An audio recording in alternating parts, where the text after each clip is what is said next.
Hello student, मैं कोमल सिंह आप सबका अपने YouTube channel political science net crackers and winners में बहुत बहुत स्वागत करती हूँ। आशा करती हूँ आप सब बहुत अच्छे होंगे।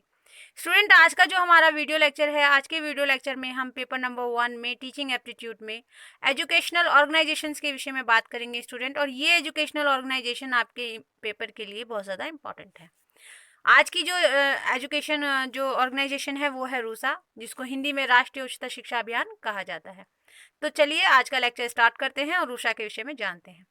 स्टूडेंट, रूसा रूसा का यहाँ पर मीनिंग अगर हमने आपको बताया तो वो बताया है राष्ट्रीय उच्चतर शिक्षा अभियान।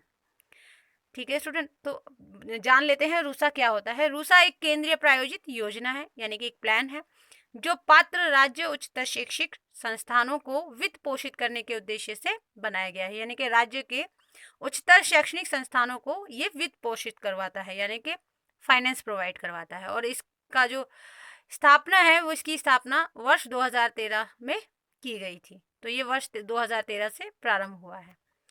अब बात कर लेते हैं कि रूसा में जो वित्त पोषण है वो उसका रेशो किस प्रकार से निर्धारित किया है सरकार द्वारा। सरकार द्वारा स्टूडेंट केंद्रीय वित्त पोषण में सामान्य वर्ग के राज्यों के लिए 63:25 का रेशो दिया गया है, जिसमें केंद्र सरकार जो है, जो सामान्य वर्ग के राज्य हैं उनमें 63% का भाग जो है वो सरकार द्वारा केंद्र के द्वारा पोषित किया जाएगा, जबकि 25% का जो रेशो है वो राज्य के द्वारा पोषित किया जाएगा, यानी सामान्य वर्ग के राज्यों के द्वारा। वहीं अगर जिन राज्यों को विशेष वर्ग का दर्जा प्राप्त है, यानी विशेष वर्ग के जो राज्य हैं, लाइक सिक्किम हुआ, मेघालय हुआ, या जो थोड़ा सा बैक में है जो स्टेट्स हैं, विशेष वर्ग के राज्य जो हैं, उनमें स्टूडेंट वित्त पोषण कुछ इस रेशो पे किया जाता है कि वहाँ पर 90% जो भाग है वो केंद्र के द्वारा पोषित किया जाता है, जबकि 10% का जो भाग है वो राज्य के द्वारा दिया जाता है। ठीक है स्टूडेंट, तो ये मापदंड जो हैं ये निर्धारित किए गए हैं रूसा में वित्त पोषण के लिए।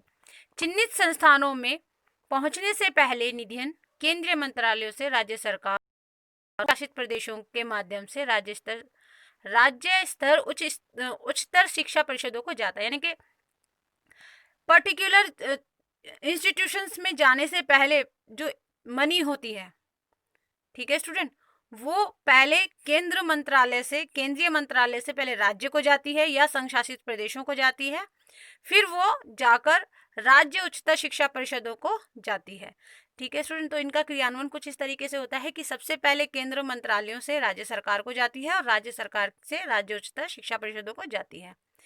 फिर राज्य उच्चतर शिक्षा योजना का मूल्यांकन किया जाता है और मूल्यांकन के आधार पर ही राज्य को निधि दी जाती है। ठीक है स्टूडेंट, तो जो उच्चतर शिक्षा में समानता, पहुंच और उत्कृष्टता के मामले को सुलझाने के लिए राज्य की जो कार्य योजना की व्याख्या करता है, जो अच्छे उनके मूल्यांकन पर खरा उतरता है, उसी बेस पर उसको जो फाइनेंस है वो प्रोवाइड किया जाता है।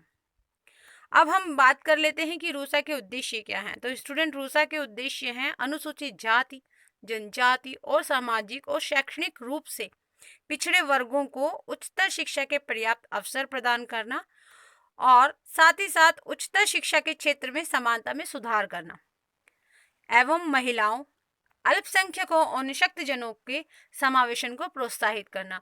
तो स्टूडेंट, रूसा का मूल उद्देश्य यही है कि जो पिछड़ा वर्ग है, जो अनुसूचित जनजाति है, जाति है, सामाजिक और शैक्षणिक रूप से जो पिछड़ा वर्ग है, जो कहीं ना कहीं उच्चतर शिक्षा से वंचित रह जाता है, चाहे वह महिला वर्ग हो, अल्पसंख्यक वर्ग हो, निशक्त जन हो, अनुसूचित जाति हो, जनजाति हो, एवं कोई भी पिछड़ा वर्ग हो, उसको उच्चतर शिक्षा के दायरे में लाया जाए ताकि उनको भी उच्चतर शिक्षा के सुअवसर प्राप्त हो सके। तो रूसा का मेन उद्देश्य यही है। तो आज हमने रूसा के उद्देश्य के विषय में आपको बताया, उसके वित्त पोषण के विषय में बताया कि रूसा में वित्त पोषण सरकार द्वारा किस प्रकार से किया जाता है, उसकी मीनिंग के विषय में बात की। तो ये आप अच्छे से प्रिपेयर कीजिएगा, ये आपके एग्जामिनेशन में पेपर नंबर 1 के में बहुत ज़्यादा इंपॉर्टेंट रोल प्ले करता है। ठीक है स्टूडेंट, तो बने रहिए लेक्चर्स के साथ, हमारे चैनल को लाइक कीजिए, शेयर कीजिए एंड सब्सक्राइब कीजिए। Thank you so much.